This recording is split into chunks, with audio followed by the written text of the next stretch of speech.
Force Rhoda! Happy holidays and welcome to Stained Glass Gaming, where I turn video games into glass.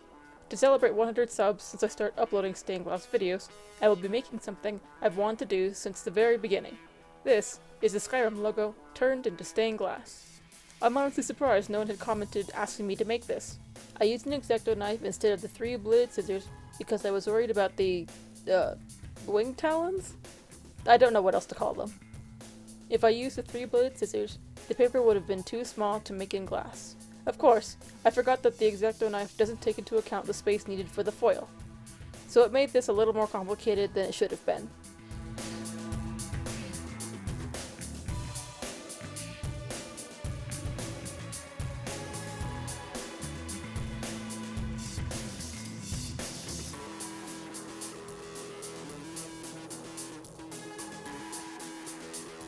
Before making this, I decided to look online and see if anyone else had done the Skyrim logo in stained glass, and this is what I found. This one is done using cane instead of foil. This one is done using multiple pieces, and I'm not sure how this one is done. The links to these are in the description below. I still have some black glass from my Monster Hunter videos, so I use it for the logo.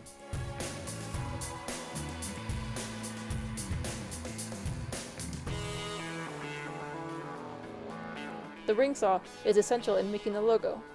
I swore to myself that after I did the Anthem Javelin logos, I would never grind anything complicated ever again using just the grinder. That is why I bought a ring saw. As much as I wanted to make the logo as one piece of glass, I didn't think it was possible.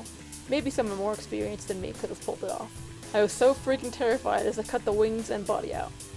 If this did break, I decided to make the body, wings, and wing talons as separate pieces. I also wanted to see if I could make the neck and head as one piece, but decided to make the tail as separate pieces.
I made this video as a thank you to all of my subscribers. I've had the idea of starting this channel for years, but couldn't make it happen until this year. Even after all the pieces were cut out, I still had to be very careful when grinding. This is the largest, most odd-shaped piece I've made yet, and I struggled a little bit to make sure it was still in frame. My original plan was to use clear glass to support the neck, head, and tail, but after several hours of grinding, and forgetting that an X-Acto knife doesn't take into account the width of the foil, I decided to abandon that plan. To get the spikes near the body, I used a Dremel with a 1mm grinding head. The smallest grinder bit I have is 1/8 inch diameter, which is still too large. Instead of holding the Dremel using my hand, because it gets tiring fast, I rigged up a stand of sorts. I don't have a Dremel stand, which holds the Dremel vertically, because I don't use the Dremel often enough to justify buying one. This is not the prettiest setup. In fact, I'd go so far as to say stupid, but I make sure to wear safety glasses in case this turns ugly, which, thankfully, it didn't. I did break a couple of Dremel bits though, but that is why I bought a pack of 24.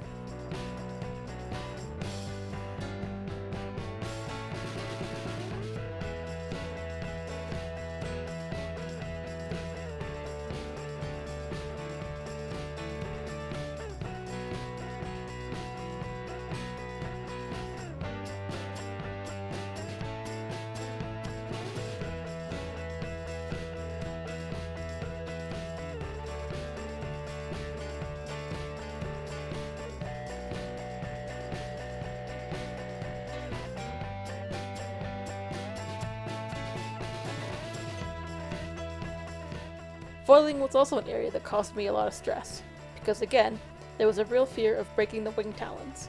That, and the fact that there were very little areas I could actually hold this without the fear of breaking it, but I managed to do it without breaking anything.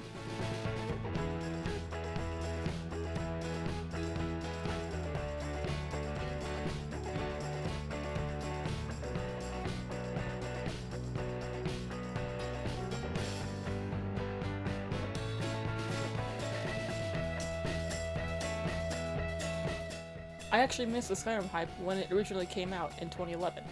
I didn't get an Xbox until 2012, and didn't know too much about Xbox games. I'd only had Nintendo consoles and handhelds, so I wasn't too familiar with how video games on other consoles worked. I got Skyrim for the Xbox 360 back in the summer of 2016, and despite having it for 3 years, both on Xbox 360, Xbox One, and PC, I still haven't beaten it. I keep getting distracted, then bored with each character I start. I will eventually beat it, maybe around the time Elder Scrolls 6 comes out. The space between the wing spikes was too small for even the X-Acto knife to get in there with the foil. The only thing that fit was the 1mm Dremel bit, so I used that to foil it in between the wing spikes.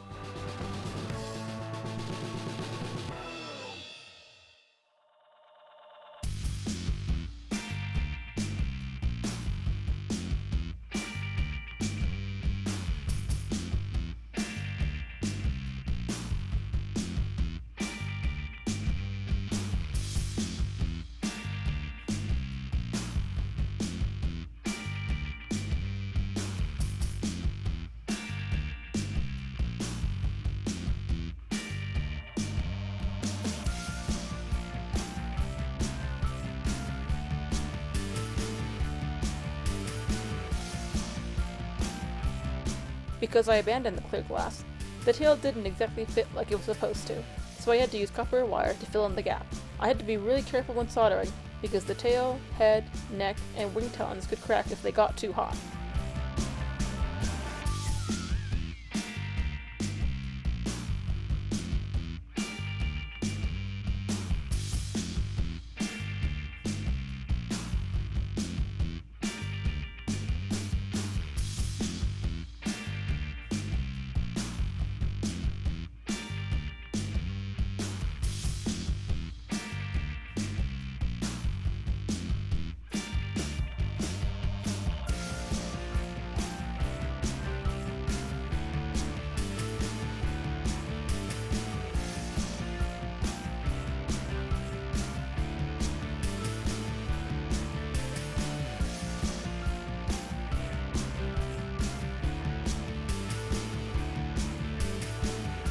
Once everything cools off, I wash and apply wax. I decided to leave it silver because it'll make the glass stand out more.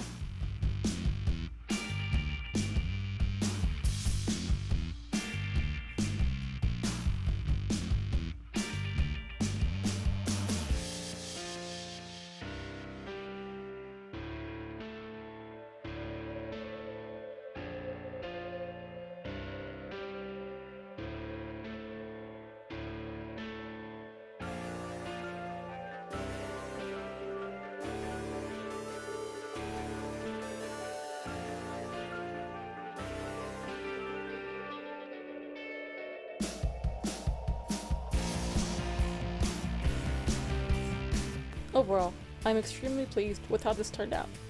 And now I know why there aren't a lot of stained glass logos that are done in as few pieces as possible. This one was definitely a challenge to make, but I'm glad I did it, and it just goes to show how far I've come since I started this channel. So thank you again to all my past, current, and future subscribers. I look forward to making more stained glass video game videos, and hope you'll continue watching. Like, share, comment, and subscribe if you enjoyed this video. Let me know what you would like to see me make down in the comments. Thanks for watching, and I'll see you all through the next pane.